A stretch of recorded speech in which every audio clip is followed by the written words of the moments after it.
حي على الفلاح. وقل رب زدني علما.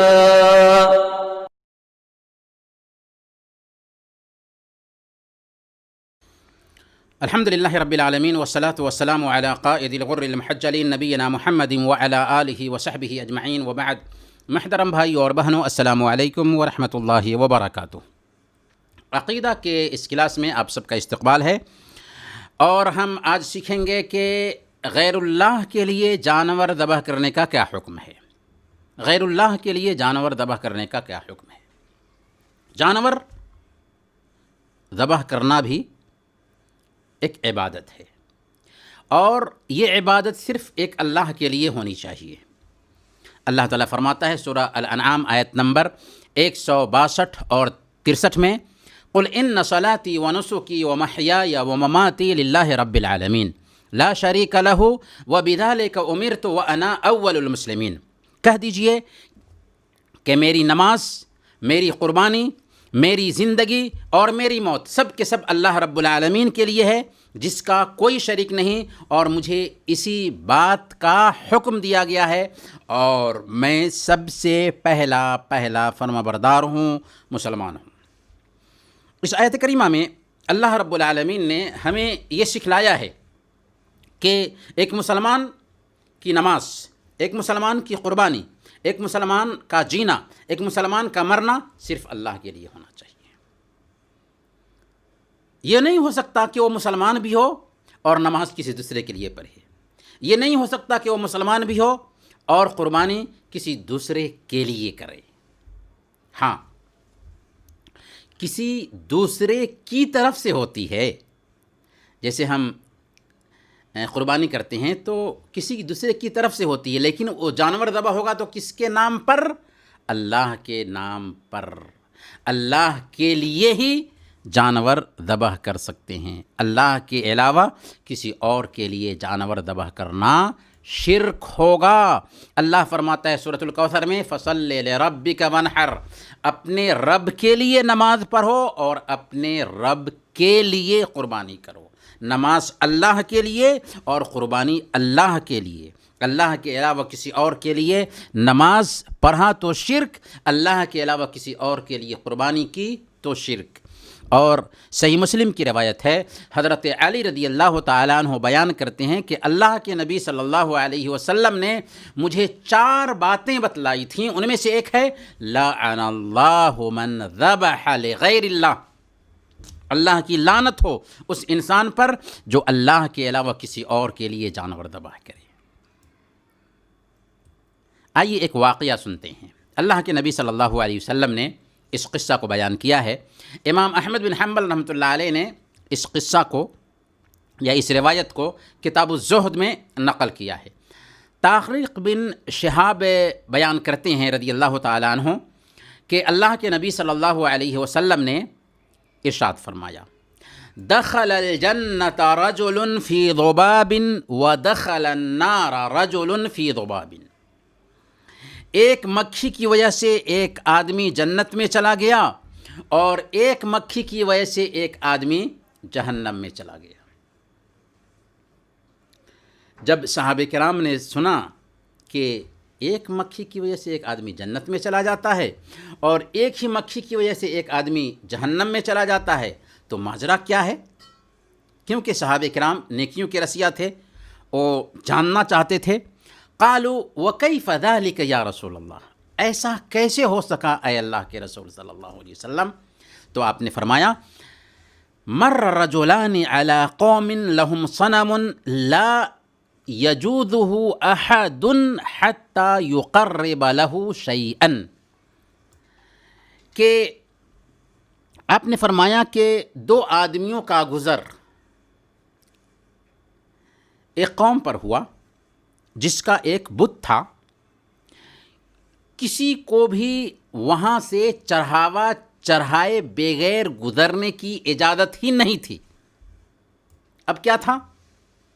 اس قوم کے لوگوں نے ان میں سے ایک آدمی سے کہا کہ چلو تمہیں چڑھاوا چڑھانا ہی ہے۔ اس نے کہا کہ بھائی میں چڑھاوا نہیں چڑھاتا، چڑھاوے کے لیے میرے پاس کچھ بھی نہیں ہے۔ تو انہوں نے کہا کہ نہیں، تم کو تو یہ کام کرنا ہی ہوگا، یہاں سے گزر رہے ہو، چڑھاوا تو تم کو چڑھانا ہی ہے، چاہے ایک مکھی ہی صحیح، ایک مکھی ہی لے کر کے چڑھاوا چڑھا دو میرے بت پر، اور تمہارا راستہ ہم صاف کر دیں گے۔ اس آدمی نے ایک مکھی کا چڑھاوا چڑھا دیا، چنانچہ انہوں نے اس کا راستہ صاف کر دیا، اس کا راستہ چھوڑ دیا، اور وہ اس مکھی کی وجہ سے جہنم میں جا پہنچا۔ ان میں سے دوسرے آدمی سے انہوں نے کہا کہ تم بھی کوئی چڑھاوا چڑھاؤ۔ تو اس نے کہا کہ میں تو اللہ کے علاوہ کسی کے لیے جو ہے نا چڑھاوا وغیرہ نہیں چڑھاتا، یعنی میں تو صرف اللہ رب العالمین کے لیے یہ کام کرتا ہوں، اللہ کے علاوہ کسی کے لیے چڑھاوا نہیں چڑھا سکتا۔ چنانچہ انہوں نے اسے قتل کر دیا اور وہ سیدھا جنت میں جا پہنچا۔ یہ رہا قصہ۔ اللہ کے نبی صلی اللہ علیہ وسلم اس حدیث میں دو آدمی کا قصہ بیان کر رہے ہیں کہ ایک آدمی ایک مکھی کی وجہ سے جنت میں گیا اور دوسرا آدمی ایک مکھی کی وجہ سے جہنم میں گیا۔ صحابہ کرام نے پوچھا کہ ایسا کیسے ہوا؟ تو آپ نے فرمایا کہ دو آدمی ایک بت کے پاس سے گزرے، تو ان لوگوں کی عادت تھی کہ جو کوئی بھی وہاں سے گزرتا تھا اسے مجبور کرتے تھے کہ اس پر چڑھاوا چڑھائیں۔ چنانچہ ایک سے کہا کہ تمہیں چڑھاوا چڑھانا ہے، انہوں نے کہا کہ میرے پاس تو کچھ ہے نہیں کہ میں چڑھاوا چڑھاؤں۔ انہوں نے کہا کہ ایک مکھی ہی صحیح لیکن چڑھاوا چڑھاؤ۔ چنانچہ انہوں نے ایک مکھی لیا اور چڑھاوا چڑھا دیا، انہوں نے اس کا راستہ کھول دیا اور اس کی وجہ سے وہ جہنم میں چلا گیا۔ دوسرے آدمی سے کہا کہ تمہیں بھی چڑھاوا چڑھانا ہوگا، انہوں نے کہا کہ میں اللہ کے علاوہ کسی اور کے لیے چڑھاوا نہیں چڑھاتا، تو انہوں نے اسے قتل کر دیا اور اس کی وجہ سے وہ جنت میں گیا۔ اس حدیث پہ جب ہم غور کرتے ہیں تو سمجھ میں یہ آتا ہے کہ بیچارہ تو مجبور تھا نا، تو مجبوری کی بنیاد پر ایسا کیا، پھر وہ جہنم میں کیوں گیا؟ اسی لیے کچھ علماء نے کہا کہ یہ حدیث ضعیف ہے، کمزور ہے، لیکن جن علماء نے کہا ہے کہ یہ حدیث صحیح ہے، ان کا یہ کہنا ہے کہ یہ قصہ اللہ کے نبی صلی اللہ علیہ وسلم سے پہلے کی امت کا ہے، اور ان کے ہاں یہ تھا کہ اگر مجبور بھی کیا جائے تو ان کے لیے جائز نہیں تھا کہ وہ چڑھاوا چڑھائیں، لیکن ہماری شریعت نے تخفیف کر دی کہ اگر کسی کو مجبور کیا جاتا ہے شرک کرنے پر، تو دل میں ایمان رکھتے ہوئے ظاہر میں اگر ایک انسان شرک کر دیتا ہے مجبور ہونے کی وجہ سے، تو وہ اسلام سے خارج نہیں ہوگا، کیونکہ اللہ تعالیٰ فرماتا ہے الا من اکرہ وقلبہ مطمئن بالایمان، کہ جسے مجبور کیا گیا اور اس کا دل ایمان سے مطمئن ہو تو کوئی حرج کی بات نہیں۔ جیسا کہ حضرت عمار بن یاسر کا قصہ ہے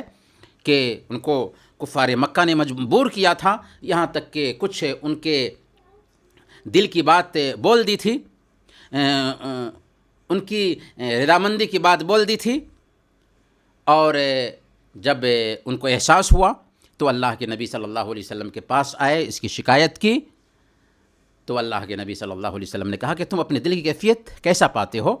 تو انہوں نے کہا کہ میں تو بالکل ایمان سے مطمئن ہوں۔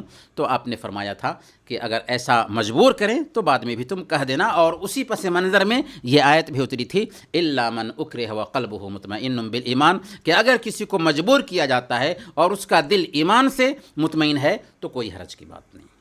اور مجبور کا مطلب کیا ہے؟ کہ اس کی جان کا خطرہ ہو جائے، تو ایسی حالت میں اگر اس نے شرک کر لیا تو اللہ رب العالمین اس کا مواخذہ نہیں کرے گا۔ یہ پہلا جواب دیا گیا ہے کہ یہ قصہ پہلی امت کا ہے۔ اللہ کے نبی صلی اللہ علیہ وسلم کی شریعت میں اس بات کی گنجائش ہے کہ جان کا خطرہ ہے تو کلمہ کفر کہا جا سکتا ہے۔ دوسرا جواب یہ دیا گیا ہے کہ یہ جو آدمی تھا جسے مجبور کیا گیا تھا، اس نے دل کی خوشی سے ایسا کیا تھا، ٹھیک ہے مجبور کیا گیا تو مجبوری میں آپ کیجئے، دل سے خوش مت ہوئیے، مجبوری میں آپ کیجئے کہ دل اس کو غلط سمجھ رہا ہے، لیکن اس نے اپنی دل کی رضامندی سے ایسا کیا تھا، اس لیے اس کو جہنم میں ڈالا گیا۔ یہ دو جواب ہے اس حدیث کا۔ پتہ یہ چلا کہ اگر ہم ایسے حالات سے دوچار ہوتے ہیں، خاص طور پر ہم ایسے ملک میں رہتے ہیں جہاں پر اس طرح کے حادثے ہوتے رہتے ہیں، تو ہم سنجیدگی کے ساتھ میں اگر ایسے لوگوں سے گزرتے ہیں اور جو اپنی مورتی کے لیے ہم سے چندہ مانگتے ہیں یا اس طرح کا کوئی بھی کام کرنے کے لیے کہتے ہیں، تو ہم سنجیدگی سے کہہ دیں کہ بھئی دیکھو یہ آپ پہ کا مسئلہ ہے، آپ اس کو حل کرو، لیکن ہم بحیثیت مسلمان ایسا نہیں کرتے۔ ہاں آپ کے غریبوں کی سہایتا کی بات ہے تو ہم اس میں سہایتا کریں گے، لیکن مورتی کے لیے چندہ ہو ہم نہیں دیتے۔ ایسی حالت میں اگر وہ مجبور کرتے ہیں تو وہاں پر اس بات کی گنجائش ضرور ہے، لیکن بہرکیف عزت نفس ہونی چاہیے، اپنے ایمان کی حفاظت بہت ضروری ہے۔ ایک مسلمان بزدل نہیں ہوتا ہے بلکہ ایک مسلمان ہمت رکھنے والا بندہ ہوتا ہے، لہذا ہمت کا مظاہرہ کرنا چاہیے اور اپنے ایمان پر ڈٹے رہنا چاہیے۔ کبھی کبھی ایمان پر اگر آپ ڈٹے رہتے ہیں نا تو اس کا عجیب طریقے سے اثر ہوتا ہے۔ اللہ تعالیٰ سے دعا ہے کہ اللہ تعالیٰ ہم سب کو صحیح عقیدہ کے مطابق زندگی گزارنے کی توفیق عطا فرمائیں۔ وصلی اللہ علی نبینا محمد وعلی آلہ وصحبہ اجمعین۔